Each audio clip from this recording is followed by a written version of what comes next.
सोई जानहि जेहि देहु जनाई, जानत तुम ही हो जाए। भगवान को जानने के बाद भगवान के हो जाएंगे, भगवान के भक्त हो जाएंगे, भगवान नहीं बनेंगे। क्योंकि जीव कभी भगवान नहीं बन सकता। जीव जब भी होगा तो परवश जीव सवस भगवंता। सज्जनों,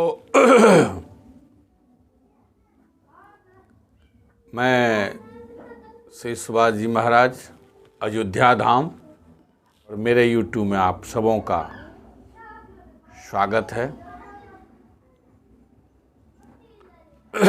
श्री रामचरितमानस एक ऐसा ग्रंथ है जिसमें सबको स्वीकारा है।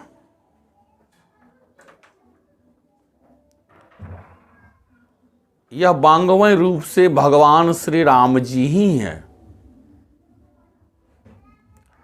जिन्होंने रामचरितमानस की चौपाई, दोहा, सोरठा, छंद को जीवन में उतार लिया है। वह जीव भवसागर से पार हो जाएगा।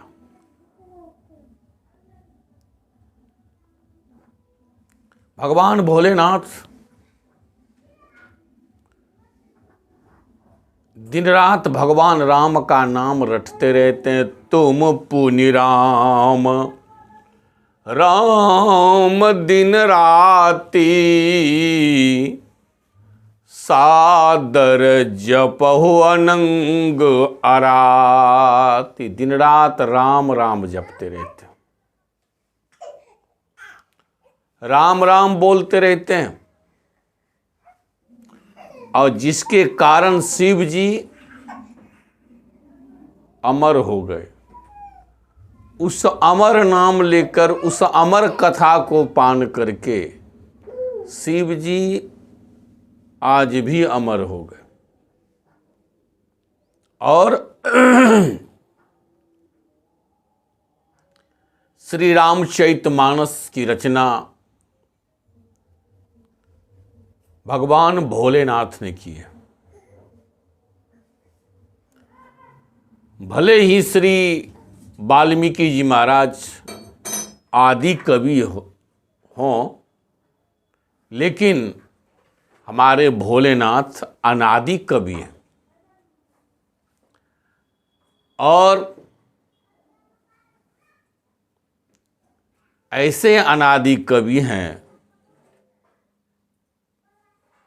जो सब रामचरितमानस की चौपाई पर शिव जी का छाप पड़ा हुआ है।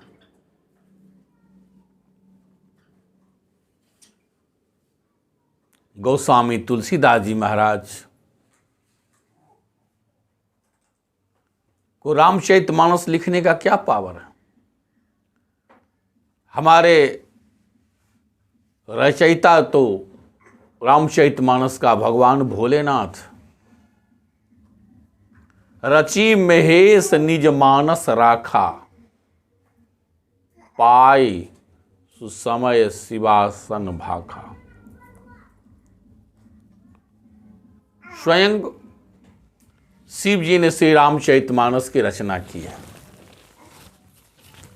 और समय पाकर मैया पार्वती को सुनाए। भगवान की कथा सुनने का मन नहीं हो तो कभी किसी को जबरदस्ती नहीं सुनाना चाहिए। यह अमृत कथा है, जो जीव इसको पाकर अमर हो जाता है। और यह कथा जीव को भवसागर से पार कर देती है। और शिव जी श्री रामचरितमानस की रचना करके जीवों पर बड़ी कृपा किए। मुनियों के मन को भाने वाला जीव को पवित्र करने वाली यदि कोई ग्रंथ है तो वह रामचरितमानस है, जिसको शिव जी ने रचना करके जीवों पर बड़ी कृपा की है। और इस ग्रंथ का नाम भी भगवान भोलेनाथ ही ने रखा है। आप पढ़ लीजिए रामचरितमानस के बालकांड 35 दोहा पढ़िए, चौपाई नंबर 9, 10, 11, 12 तक पढ़ लीजिए, बढ़िया से समझ जाइएगा। और शंकर जी अपने हृदय में हेर कर ग्रंथ का नाम रखा, खोजा है, अनुसंधान किया है, इस ग्रंथ का नाम रामचरितमानस रखा। क्यों रखा? भगवान भोलेनाथ ने इसलिए रखा होगा कि सज्जनों, यह ग्रंथ जीव का जो पतन हो गया है, चारित्रिक पतन जिसका हो गया है, उस चरित्र को निर्माण करने वाली यह ग्रंथ श्री रामचरितमानस है। और इस ग्रंथ में अनादि कवि हमारे जो भोलेनाथ हैं, इन्होंने सज्जनों हर जीवों के लिए हमेशा उपकार ही किया। जीव इस संसार में भटकता रहता है, इस भटके हुए जीव को निकालने के लिए भगवान स्वयं रामचरितमानस में प्रवेश किए। इसलिए इस रामचरितमानस में सज्जनों न कोई कचरा है, ये तो अमर ग्रंथ है, यह अमृत है ये सब। और गोस्वामी जी ने नहीं लिखा, गोस्वामी जी तो निमित्त मात्र है। रची महेश निज मानस रखा, रचने वाले भोलेनाथ हैं। और आप देख लीजिए, जिसकी ग्रंथ की रचना स्वयं भोलेनाथ किए हो, उसमें कचरा कैसे आ सकता है?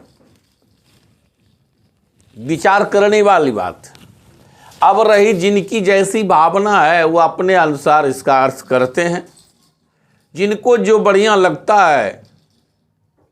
एक अनपढ़ भी आदमी अपने स्तर से अर्थ लगा लेता है, एक विद्वान भी अर्थ लगा लेता है, एक संत भी अर्थ लगा लेते हैं। यह भाव प्रधान ग्रंथ है। जहाँ भाव है वहाँ भगवान है, जहाँ भाव का अभाव हो गया वही संसार है। जिस दृष्टिकोण से आप रामचरितमानस को पढ़िएगा वही अर्थ लगाएगा, वही अर्थ लगता है। लेकिन भगवान को जैसे देखिएगा वैसा ही भगवान आपको बुझाएगा। उसी तरह से रामचरितमानस भी है। आप जिस भावना से इनको स्वीकार करेंगे यह आपका वैसा ही उद्धार करेगा। अर्थ चाहने वाला यदि चाहेगा अर्थ मिलेगा तो अर्थ देने वाली ग्रंथ है, धर्म देने वाली है, काम देने वाली है, मोक्ष देने वाली है। यदि ये चारों नहीं लेंगे तो अविरल भक्ति देने वाली यदि कोई ग्रंथ है तो भगवान भोलेनाथ द्वारा जो रचित ग्रंथ है वह श्री रामचरितमानस है सज्जनों। और सबको श्रेय देता है श्री रामः शरणम समस्त जगताम।